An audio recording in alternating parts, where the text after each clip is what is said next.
Welcome to my short little video for parents on how to help your child with music practice. So for most students, practice is a word that they dread to hear. When I was a child, practice for me meant just playing through my pieces a few times and my scales maybe, and then that was it, put it away. My parents didn't have any background in music themselves. They enjoyed music, but they didn't have any formal music training. So the help that they gave me in practicing was encouraging me to go and do my practice, but they didn't really know what I was doing when I was in there or how to help me any more than just encouraging me to go and do it, which obviously was very helpful. And at the time, the threat of the instrument going back to where it came from was sometimes there to make me go and do it. But over the years, I had a few teachers who really showed me how to do proper practice. So in those times when I was going into a room to do my practice, it became more effective and I became convinced of the merit of doing proper practice, structured practice that would ultimately help me to play my pieces much better. And so that's what today's video is really about. It's to help parents to help their children to improve their practice routines, to help them make the progress so that they see how valuable and how rewarding the work that you put into playing an instrument really can be ultimately. Parents can make a huge difference to how well a student progresses on their instrument through encouragement and taking an interest in what they're doing. Think about this. The children go to a lesson for about 30 minutes each week and are then asked to practice at home with very little notion of what that actually means. Unless their parents have previous musical knowledge, very few students receive any further help between lessons. They're left to assume responsibility for a whole week's worth of practice and learning on their own. Very few students have the maturity or self-discipline to establish consistent practice routines, nor are they sufficiently aware of how learning happens. Until practice habits are established, parents need to take an active role in helping their child to develop consistent practice habits. Once the basics are established, more informal monitoring can happen, and this can be as easy as listening in from a nearby room. So how do you set up a practice session? Well, first of all, help your child to choose a regular time of the day as their practice time. Some children are best first thing in the morning, some are best after school, some are best after bath time when they're relaxed but not tired yet. Provide a space where he or she can practice without disturbance from others and where the sound will not disturb the rest of the family. Do not disturb signs might be helpful here. The area should be comfortable, well ventilated and well lit. Avoid places like a basement, attic or hall. A corner of a bedroom or dining room is perfect. Provide some means to support the music upright. Inexpensive music stand could be purchased for less than £20. Practice should never be attempted with music on the floor. This encourages poor posture and incorrect hold of the instrument. If your child needs or likes to sit, use a firm armless chair or stool. A kitchen, dining room or desk chair is ideal, as long as they can sit comfortably near the edge of the seat with 2 feet flat on the floor. When they're standing, their feet should be hip width apart and their body should be angled towards the music stand. Practicing on the edge of a bed or sofa leads to bad posture, which can also cause breathing issues for wind players. Your child's teacher will suggest a minimum time and number of sessions per week. Any time spent over this minimum will be a bonus. Quality and regularity of practice are more important than quantity. Consider how you learn times tables or spellings. For longer practice sessions, those who are doing grades 2, 3, 4 on their instrument, it may be worth splitting it up into several shorter sessions in a day. For example, scales, 1 piece in sight reading, 2 pieces. If possible, be a positive part of your child's playing time. Sit with them every once in a while as they play. Ask them to show you what they're learning. You could even consider learning to play the instrument too. Progress can be slow, especially at the start. Remember, ensemble playing is in addition to rather than replacing regular practice. The music for ensembles, like orchestras or bands, needs to be practiced too. So how do you actually do practice? First of all, you need to structure it. Plan what you're going to do each day. Don't only do the easy bits. And start with something you enjoy. Then work on the things you're having trouble with and finish up with something you enjoy to lift the mood again if necessary. Divide and conquer means don't just play things through. Practicing should be about working on the difficult bits with some recap on the easier bits in between times. In a 20-minute practice session, take 1 or 2 trickier bits, and this could be as little as 3 or 4 notes that are causing problems, and work on these for 5 or 6 minutes each. Then practice the whole piece or section together to see the improvement you've made. Practice slowly, learn quickly. Reduce the speed of tricky passages. This gives your brain and fingers more time to cope with whatever technical challenge is causing the problems. When you're comfortable playing at a slower speed, increase the speed a little. A good way to do this is to buy a metronome, which can be anything from £5 to £40, or you can download a metronome app, some of which are free. With this, you can put the speed up a notch at a time. If you put it up 3 notches a day, by the end of the week you'll have increased the speed by 21 notches. That's a huge difference when you go back and compare the speed that you started at. Repeat, repeat, repeat. Play the passage over and over. It's very boring, but it really works. You don't know it properly unless you can play it right 6 times in a row. That means that you need to do countdown towards 0 for your repetitions.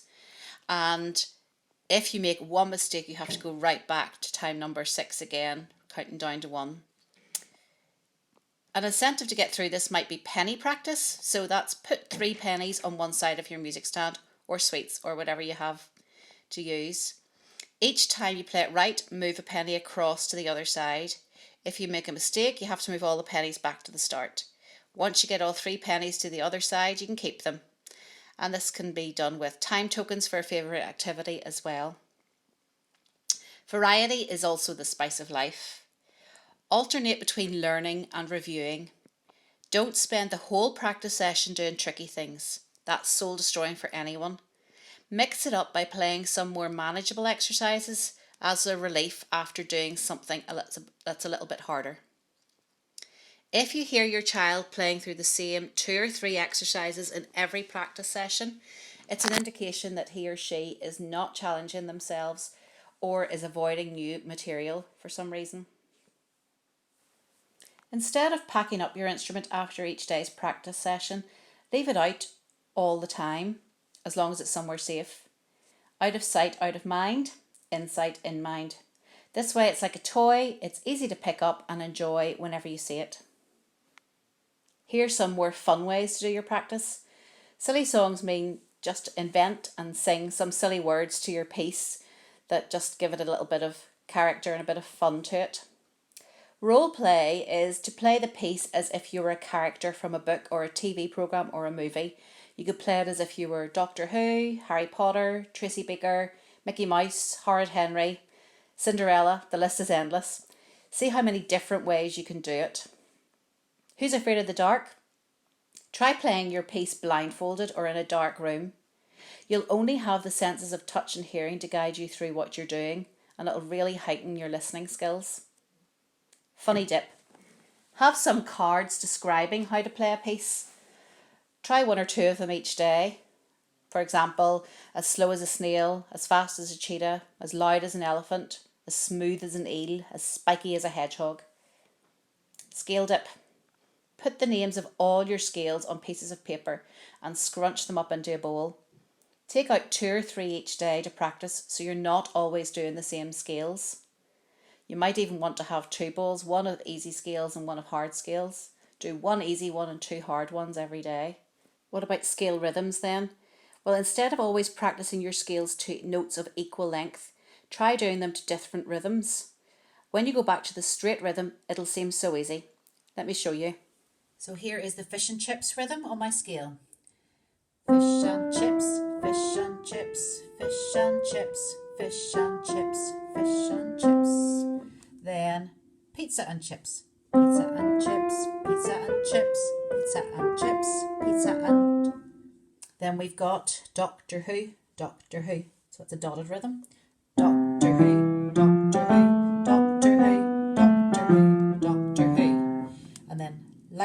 lightning, lightning, lightning. A dotted rhythm, but the opposite way round. Lightning, lightning, lightning, lightning, lightning, lightning, lightning, lightning. And then when you go back to do a normal rhythm,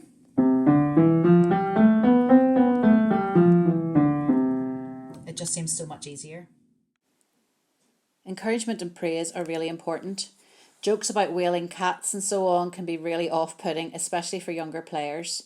And as with all academic areas, pupils progress at different rates, so try not to compare them with their peers or with siblings. When your child does play a recognisable melody, make a point to tell him or her how well it pleases you. And as they get better, they'll be keener to share what they can do. Try to make some time every week or two to listen to them just for a few minutes. Check and sign the practice diary every week to find out what they should be working on. When the time's appropriate, encourage them to join a group activity, a band, an orchestra, or a traditional group.